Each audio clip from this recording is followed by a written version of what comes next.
선자 씨에게 평생 살아온 고향을 떠나서 새로 시작하자 한다면 그럴 수 있겠어요? And people like us, we don't need to walk in our family's shadows. 지가 밤낮으로 일해가 손톱이 다 부러지고 내 아는 부족한 거 하나 없이 키울 겁니다. Pankiro, language barriers, right? So this show is an Apple Plus series. It's a Korean, Japanese, English production show, mostly filmed in Korean and Japanese. And this is a story about this immigrant family that moved to Osaka, Japan during the mid part of the 1930s, and they were following this family, and it goes through like some flashbacks from back in the 30s all the way up to the 1989. And so you're following this family as they're dirt poor, and then as they're rising up through like in the 80s, they're more of a well-known family. They own these Pachinko gambling parlors in Osaka. I really like this show, and I'm a big history guy. One of my things I studied in history was Japanese history, and I've studied a little bit of the Korean side of it, but this was a very interesting show, and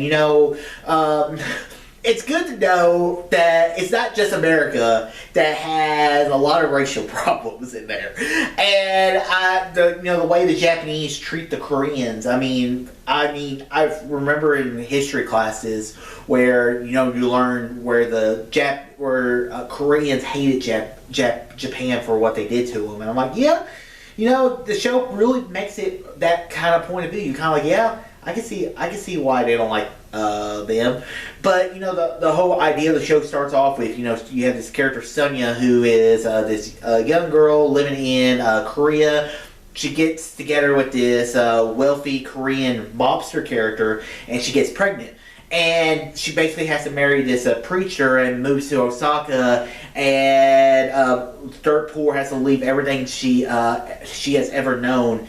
And I really liked her journey. I liked seeing 1930s Japan right before World War II. I thought that was really, really cool, how they're very suspicious of people, and like even throw in a little communism in there as well. I always love those little things. Then we cut to the 1980s and 1989, and we're following the grandson of Sonia, who a character named as Solomon, who I actually saw in Hamilton in person. He's the guy that plays I don't know if he's still playing him, but he plays Aaron Burr in Hamilton. So it was cool seeing him again. I was like, hey, that's that guy from Hamilton. When I was watching it, I'm like that DiCaprio meme. I was just like, hey.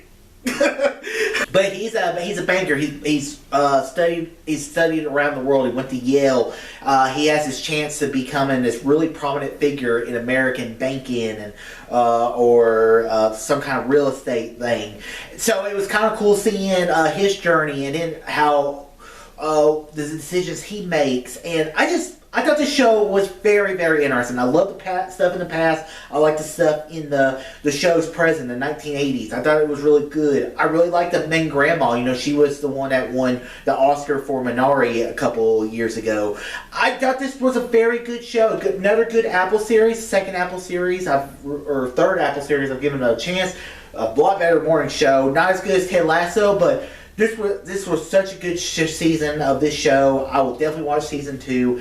Very interesting historically wise, and that might be why I like the show so much. So guys, have you seen the first season of Pachinko, and what are your thoughts? Comment below. Let me know. And guys, if you like this video, subscribe more, and tell your friends about Easy Nation. All too easy.